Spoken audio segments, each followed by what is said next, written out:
sawalang-walang. Coba wae, Mbak Yu.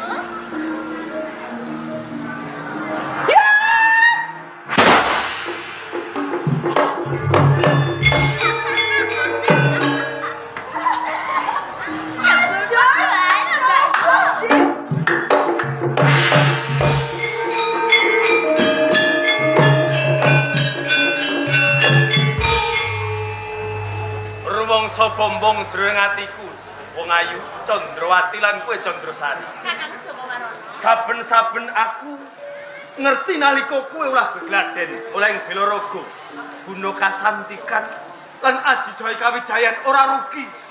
Yen to saben dina aku gladi kowe. Kapan sampean gladi marang aku? Mendak sampean teko kene aku rampung nggo digladen ngono kok. Pancen iku mau tak sengaja. Mergo adane sing gladi kowe oleh bela raga iki sapa yen to ora aku. Kanyatan adimu Candrasari kae senajan to rong prigel, nanging aku duweni kapitayan. Lamun to dhewekne ora wegah sinau, mesine mengko bakal bisa trengginas lan trampil keluargane kaya kowe, Candrawati. Sajake mes sembuyu. Kakang Joko Warono. Apa? Kabeh iki mergo sampean. Yen ora ana sampean aku ora bisa kaya ngono lho, Kakang. Nanging nyatane anggonmu ora gegladen iki nganti temen-temen. Saben-saben piwulang sing tak wenehke kelawan kuwi.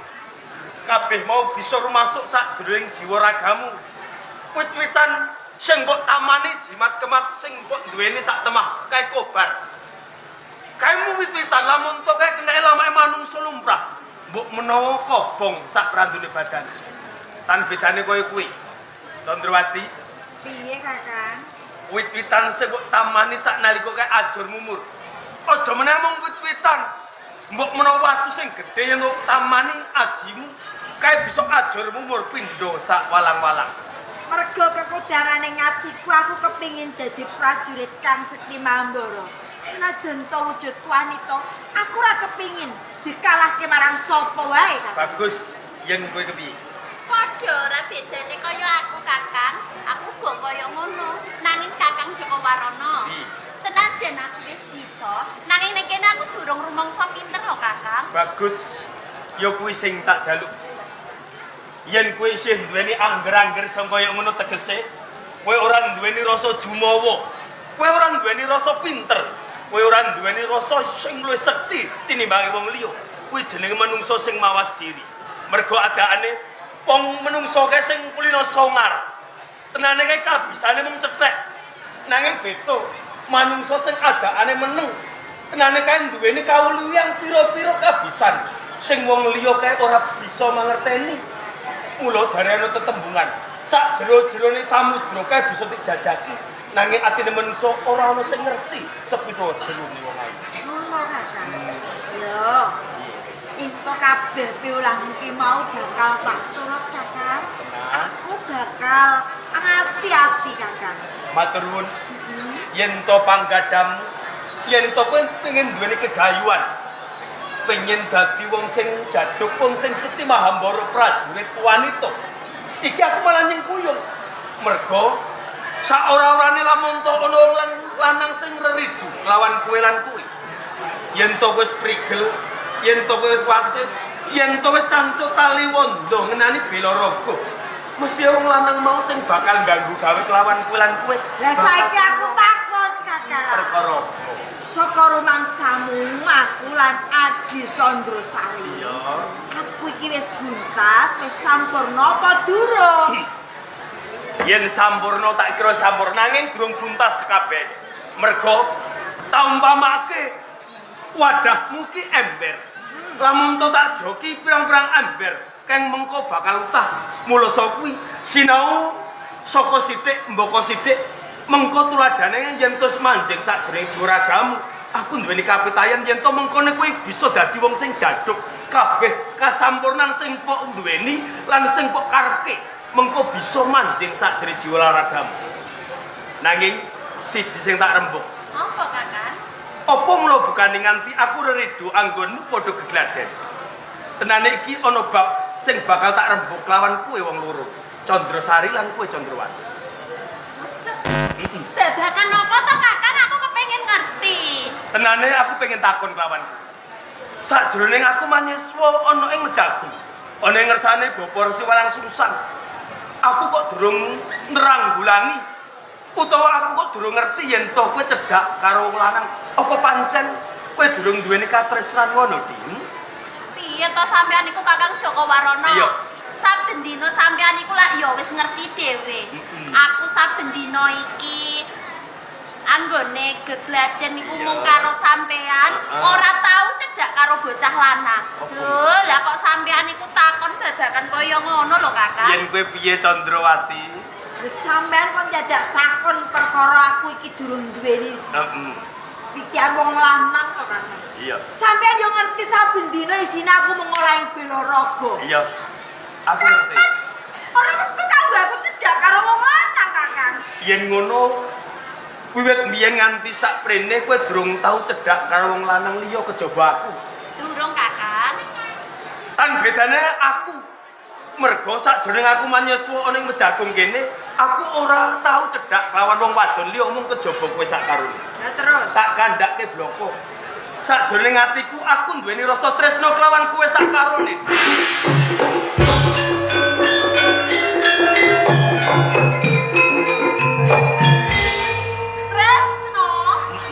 Tresnamu ndak ya wis lumrah to, Kakang. Wong tresnamu karo aku kanggo paseduluran to, Kakang. Siji sing tak karepi. Tresnaku kelawan kowe sak karone beda kelawan siswa-siswa liyane kang mapan ora Mejagung. Nanging tresnaku sing tak karepe kelawan kowe. Aku pengen kelamat kelawan kowe sak karone. Tak sengake pinangka dadi bojoku ayo. Ora bebrayangan sing sesuk jodohan kok ayo. Tak rengkuh pinangka karo aku. Kakang Joko Warono. Apa iki sampean iku lali ngono apa piye? Lali babakan apa? Sampean iki lak ya ora lali. Apa ngendikane Bapak Resi Walang Sungsang? Yen antarane murid lan murid kuwi ora entuk sesandingan tresna lho, Kakang. Aku eling pitungase Bapak Resi Walang Sungsang lamun to siswa ana ing Mejagung.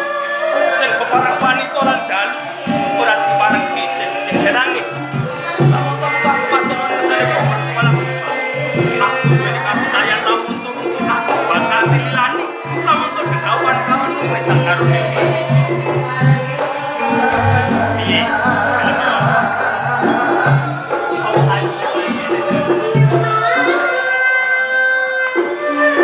Sampean iki kira-kira wis dipikir apa durung? Wiwitane Sampean arep apa? tak gandrung. Edan yo dia. Iso. Gandrung kok karo dulure dhewe, wong wis ora bener wis. Pancen aku stres mergo karo sapa kuwi. Kar meneh lho, Kakang. Sampean kok arep bojo loro. Lho kuat sampean. Kabeh mau nganggo cara. Carane piye? Sing penting jamune. Ah, Wiwitane aku tresno.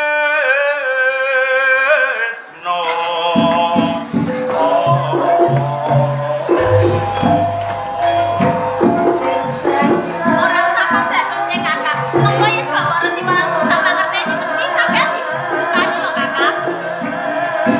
Candrawati.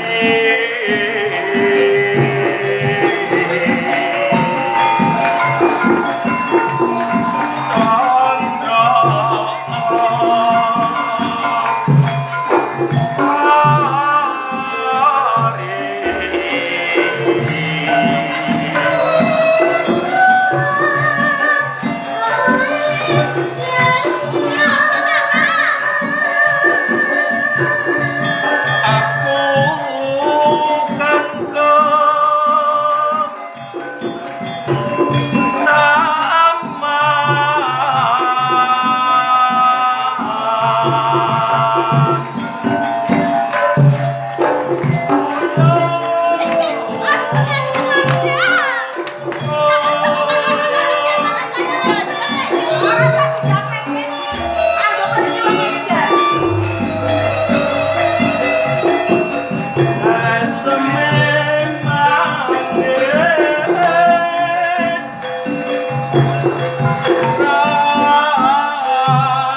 Condrowati, Condrosari. Oh, Kakak. Coba po gagas po pitung kanthi jelimet bati lan rugini. Aku kadang hadipati ana ing kadipaten Penarukan. Terus. Bondo donya bebasan mah tumpi tumpuk undung. Terus karepmu? Sauger kowe njaluk apa wae? Ning jagat iki ana bakal tak udanan nanging syarat kowe gelem nampa tresnan. Kakak, tresno kuwi garapaning ati. Ora bisa dipaksa mergo kabeh iki mau metu saka prentuling ati, Kakak. Senajan to sampean kadang adipati, besan oke bondo bandu, aku sarwa kecukupan, yen to aku ora tresno marang kowe, ing mengkone bakal nyeksa marang batinku. Yen to jaman saiki kuwi tanpa guna. Tresno tanpa bondo donya ora bakal bisa ngenyam kamukten, ora bakal bisa ngrasake kanikmatane urip mergo yen to kowe kedulungan bondo donya sing akeh, samu barang apa wae kasembatan apa sing mbok reng. Durung kinaruan Kakang kuwi mung pawadanmu. Senajan to akeh bondo donya, cendhek dhuwuring derajat pangkat kabeh ki mau ora bisa kanggo muktekno uripe menungso, Kakang. Tenan, dadi Ya. cilik gedene kowe ora gelem nampa tresnaku. Ora. Gelem nampa.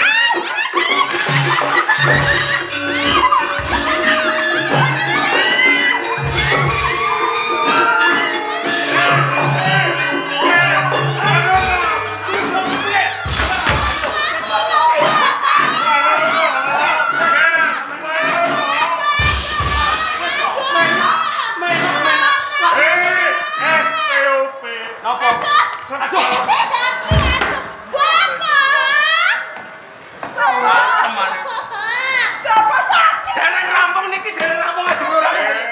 Bapak sakit! Bapak! Bapak sakit, Bapak! Sakit. Boleh wangi, Bapak. Ayo.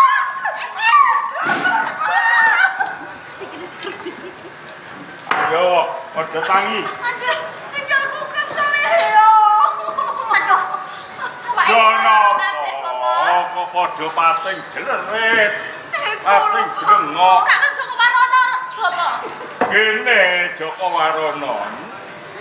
Kurang ajar, Bapak! Kurang ajar piye? Do ngajak. Tangi dia Ayo, mangan lanjut Bayu. Mulane aja kakean mangan, awakmu ben kuru.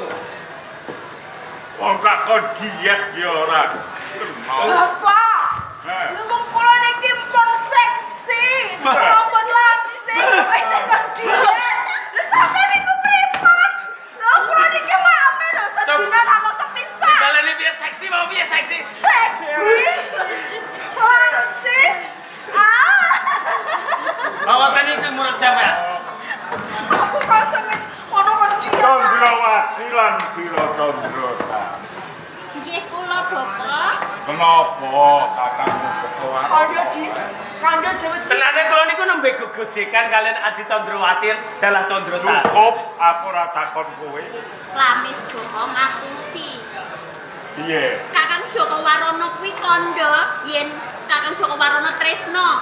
Kula kalih Kang Mbok Condrowati badhe dipun prawasa, Bapak. Dadi kakangmu Joko Warono kandha yen seneng karo kowe. Nggih. Kowe arep dipek bojo. Nggih, Bapak. Kowe arep diprawasa. Nggih. Tenan kuwi. Saestu. Bener nggih? Kowe arep prawasa Condrowati Condrosari. Nggih. Sampeyan ampun gamil pitados kalian Adi Condrowati dalah Condrosari. Panjenengan ngertos piyambak ingkang panjenengan pasai Adi Condrowati Condrosari anggenipun ulah gegladen Bilaraga niku sinten? Ayo kowe. Ya, ngepasi lungkrah badanipun Adi Condrowati dalah Condrosari. Tenanipun ngantos tiyang gembletak wonten ing papan menika badhe kula pituti sambat kesel Bapak. Kowe kongkonan mijeti karo Joko Warono Condrowati. Boten Bapak saestu boten. Kula niku boten nate kesel, kula boten nate aduh.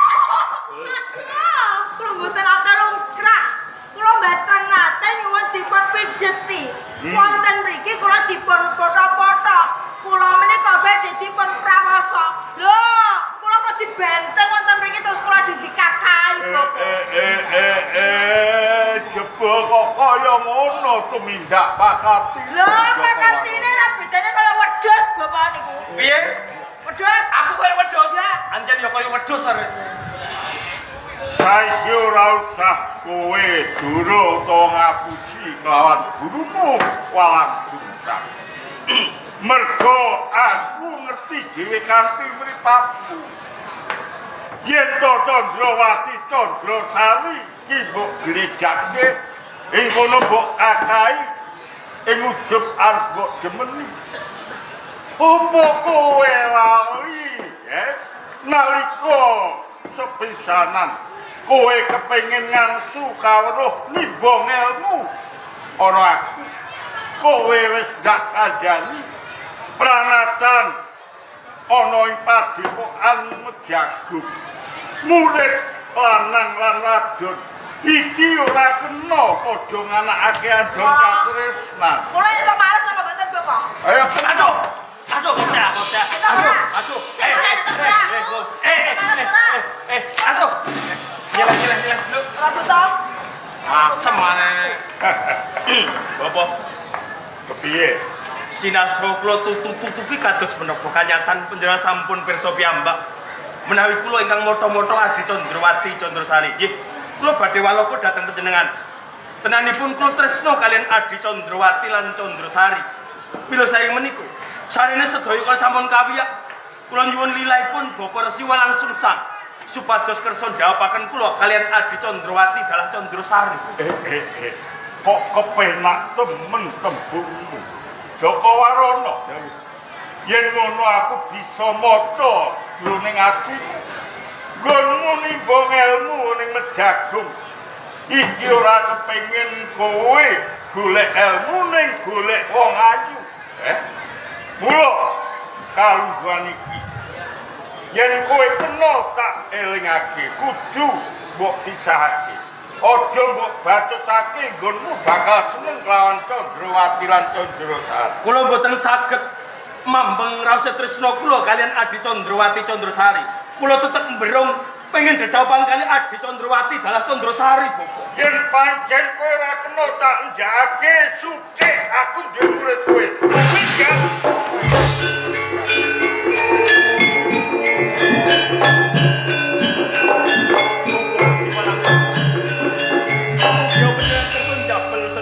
Pangandika panjenengan ampun nundung kula saking pertapan Mojo Agung. Jalaran menapa kula kuwatos menawi sedaya mangkenipun kadenengan kalian kadang kula Kang Mas Hadipati Tunggul Wulung wonten ing Kadipaten Penaruan. Pidana menapa ingkang mangkenipun kula sangga, Bapak?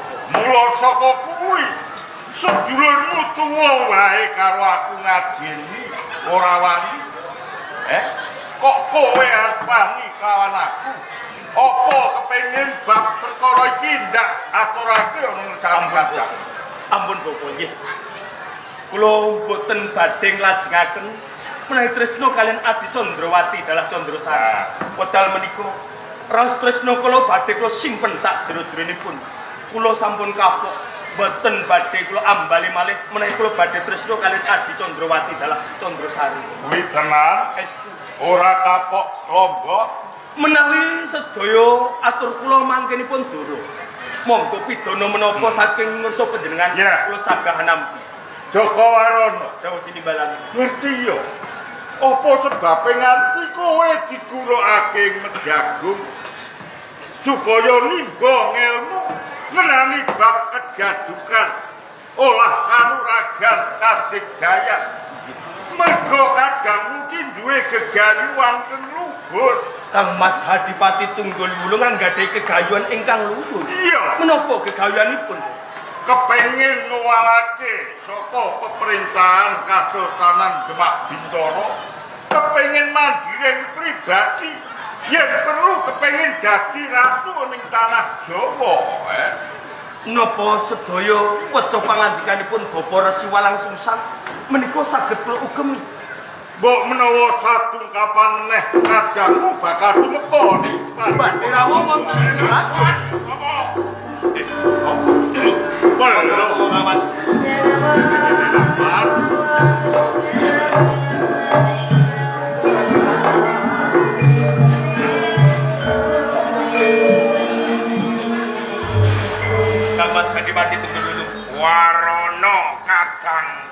Taruna. Wilujeng sak rawuh panjenengan wonten ing Padepokan Mejago. Basuki Warana. Dina iki kowe wis katon gagah. Piteksa. Matur suwun. Bagus. Kamas, sedaya kula awit saking panggalawenipun Bapa Resi Walang Sungsang, Kamas. Kaya ngono nggih, sumendha sawetara. Sumangga nuwun nggih. Antek mirunggan kalawan Bapa Walang Sungsang. Bapa Walang Sungsang. Nak Mas Dipati Tunggul Wulung. Kados pundi kabar wusanane wonten ing Mejago? Ayo pangestu panjenengan nyatane aku lan kabeh para siswa ing Mejago iki padha bagas waras. Padha mung wae. Nggih, salam taklime wong tuwa keng Pojo. Sangat anggen kula nampi, Bapak. Iki dadosaken jimat. Kaya ngono ya nggih. Bapak sakawit kula tatih mirunggan kalih panjenengan. Kula dados Adipati wonten ing Penarukan menika saking Palinirma panjenenganipun sinuwun Prabu Brawijaya Majapahit. Bener. Rikala semanten nanging dinten sak menika Majapahit sampun brubuh Bintara Demak ingkang mateng. Dados punjering pemerintahan ati kula mboten kepengin teku-teku nyawiji kalian Bintara Demak jalaran kula laskar Majapahit kepengin mbalekake kajayan wonten ing Majapahit dinten sak menika pripun eko praktikal panjenengan pancen kuwi sing dak karepake nak Mas Dipati Tunggul Wulung. Nggih.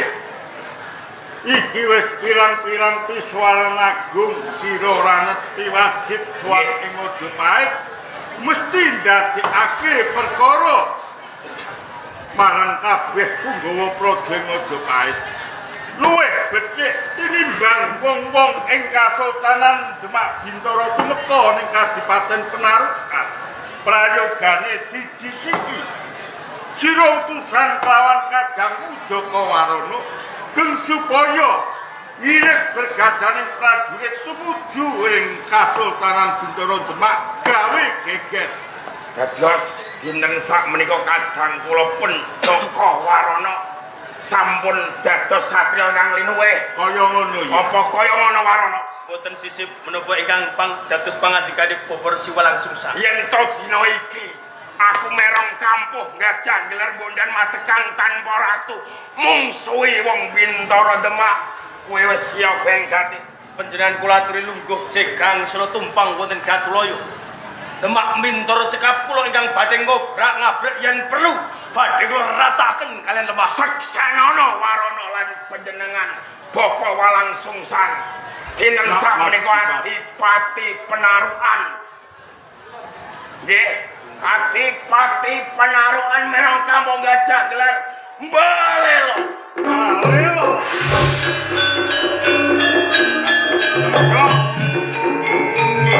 Kamu pangandikane Rama Walang Sungsang iki kowe kudu ngirit kabeh bergadaning prajurit disi gecak perang Bintara Demak. Menawi panjenengan tasih tido-tidolan mangu-mangu monggo panjenengan pirsani piyambak kados putih kredane warang keproiso.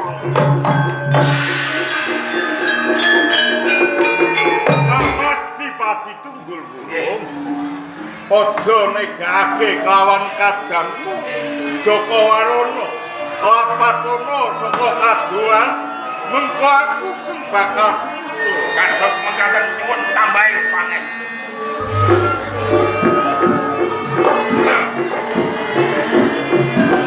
Yen kok lawan jatuh